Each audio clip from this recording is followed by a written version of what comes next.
કચ્છ જિલ્લામાં સ્થાનિક સ્વરાજ્યની સંસ્થાઓની સામાન્ય ચૂંટણી 2026ને લઈને પ્રશાસન દ્વારા વ્યાપક તૈયારીઓ પૂર્ણ કરી દેવામાં આવી છે। રાજ્ય ચૂંટણી આયોગ ગાંધીનગરના માર્ગદર્શન હેઠળ મહાનગરપાલિકા, નગરપાલિકા, જિલ્લા પંચાયત તથા તાલુકા પંચાયતો માટે ચૂંટણી યોજાનાર છે। જિલ્લામાં કુલ 448 વોર્ડ બેઠકો માટે ચૂંટણી યોજાશે, જેમાંથી 422 બેઠકો પર હરીફાઈ નોંધાઈ છે, જ્યારે 26 બેઠકો બિનહરીફ રહી છે। આ ચૂંટણીમાં કુલ 1065 ઉમેદવારો મેદાનમાં છે। ચૂંટણી વ્યવસ્થા સુચારુ રીતે પાર પાડવા માટે 37 ચૂંટણી અધિકારીઓ અને 44 મદદનીશ ચૂંટણી અધિકારીઓની નિમણૂક કરવામાં આવી છે। ઉપરાંત વિવિધ વિભાગોના 15 નોડલ અધિકારીઓ પણ નિયુક્ત કરાયા છે। જિલ્લામાં કુલ 1866 મતદાન મથકો પર મતદાન યોજાશે, જેમાં મહાનગરપાલિકા, નગરપાલિકા તેમજ તાલુકા અને જિલ્લા પંચાયતોનો સમાવેશ થાય છે। મતદાન માટે ઇલેક્ટ્રોનિક વોટિંગ મશીનો EVMનો ઉપયોગ થશે। મતદારોની વાત કરીએ તો જિલ્લામાં કુલ 15,49,835 મતદારો નોંધાયેલા છે, જેમાં પુરુષ, સ્ત્રી અને અન્ય મતદારોનો સમાવેશ થાય છે। ચૂંટણી પ્રક્રિયામાં કુલ 14,549 કર્મચારીઓ, પોલિંગ સ્ટાફ, પોલીસ સ્ટાફ અને ઝોનલ અધિકારીઓ ફરજ બજાવશે। સુરક્ષા અને કાયદો વ્યવસ્થા જાળવવા માટે અટકાયતી પગલાં પણ લેવામાં આવ્યા છે। મતદાન સવારે 7 વાગ્યાથી શરૂ થશે, જ્યારે મતગણતરી તારીખ 28 એપ્રિલ 2026ના રોજ સવારે 9 વાગ્યાથી હાથ ધરાશે। આ સાથે જ આચારસંહિતા તારીખ 1 એપ્રિલથી અમલમાં છે અને તમામ રાજકીય પક્ષો તથા સરકારી તંત્રને તેનો કડક પાલન કરવા સૂચના આપવામાં આવી છે।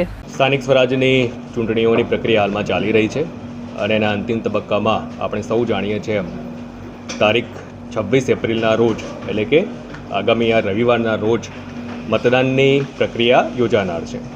જો આપણે કચ્છ જિલ્લાની વાત કરીએ તો આપણી જિલ્લા પંચાયત, 9 જેટલી તાલુકા પંચાયતો, ગાંધીધામ મહાનગરપાલિકા અને 5 નગરપાલિકામાં આ ચૂંટણીની પ્રક્રિયાનું આયોજન આપણે કરી રહ્યા છે। ટોટલ 422 જેટલા વોર્ડ માટેની આ ચૂંટણી પ્રક્રિયા થઈ રહી છે અને એમાં લગભગ 1065 જેટલા ઉમેદવારો આ ચૂંટણીની પ્રક્રિયામાં સંમેલિત છે। 1866 જેટલા મતદાન મથકો ઉપર આપણા જે મતદાતાઓ છે એ પોતાનો મતાધિકારનો ઉપયોગ કરવા માટે જઈ રહ્યા છે। અંદાજિત 15,49,835 જેટલા મતદાતાઓ આ ચૂંટણીની પ્રક્રિયામાં ભાગ લેનાર છે। 37 જેટલા રિટર્નિંગ ઓફિસર અને 44 જેટલા આસિસ્ટન્ટ રિટર્નિંગ ઓફિસર તરફથી આ ચૂંટણીની તમામ પ્રક્રિયાઓની કામગીરી પૂર્ણ કરી દેવામાં આવેલી છે। આપણે લગભગ જો વાત કરીએ તો 9,000 જેટલા પોલિંગ સ્ટાફ તરીકે આપણા કર્મચારી અધિકારી એમાં જોડાયેલા છે। એ ઉપરાંત લગભગ 5,000થી વધારે પોલીસ જવાનો પણ લો એન્ડ ઓર્ડરની વ્યવસ્થાઓ જળવાય, એટલે કે ટોટલ આપણે જો ગણીએ તો લગભગ 14,000 જેટલા સરકારી તંત્રના કર્મચારી અધિકારી આ આખી પ્રક્રિયામાં ભાગ લઈ રહ્યા છે। 26 તારીખે આપણી મતદાનની પ્રક્રિયા આયોજિત થનાર છે, ત્યારે જિલ્લાના આપણા તમામ માનવંતા જે મતદાતાઓ છે એમની મારી વિનમ્ર અપીલ છે, ખૂબ ઉત્સાહપૂર્વક આપણે સૌ આ મતદાનની પ્રક્રિયામાં ભાગ લઈએ। ચોક્કસપણે ઉનાળાની ઋતુ છે, પણ મતાધિકાર આપણો અધિકાર પણ છે, આપણી જવાબદારી પણ છે, એટલે આપ સર્વેને ઉત્સાહપૂર્વક મતદાનની પ્રક્રિયામાં ભાગ લેવા માટે હું વિનમ્ર અપીલ કરું છું। આપણે જો સમયની વાત કરીએ તો સવારે 7 કલાકેથી આ મતદાનની પ્રક્રિયા ચાલુ થનાર છે।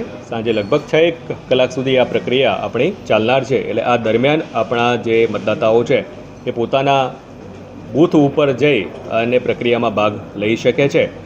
આપણો જે બેઝિક પુરાવો છે એ એપિક છે, એટલે તમામ મતદાતાઓ આ એપિક સાથે મતદાન કરવા માટે આવે તો સરળતાથી એમની એ કાર્યવાહી પૂર્ણ થઈ શકશે।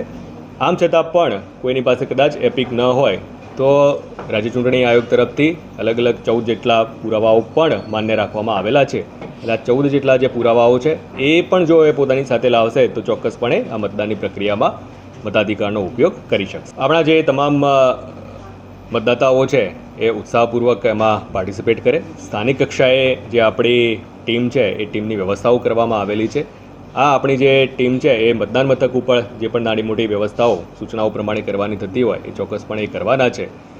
પણ ઉનાળાની ઋતુ છે એટલે જ મારી ખાસ વિનંતી છે કે જે સમયગાળો છે એ સમય મર્યાદામાં પણ આપ સર્વે ઉત્સાહપૂર્વક જોડાઓ એવી મારી વિનમ્ર અપીલ છે. આપણા જે પણ દિવ્યાંગ મતદાતાઓ છે એ મતદાતાઓને પણ અલગથી આઈડેન્ટિફાઈ કરવામાં આવેલા છે અને જ્યાં જ્યાં આપણે વ્હીલચેર વગેરે ઉપલબ્ધ કરાવી શકીએ છીએ ત્યાં પણ સ્થાનિક કક્ષાએ એ વ્હીલચેરની વ્યવસ્થા ઉપલબ્ધ કરવા માટેની સૂચનાઓ આપણે આપવામાં આવેલી છે.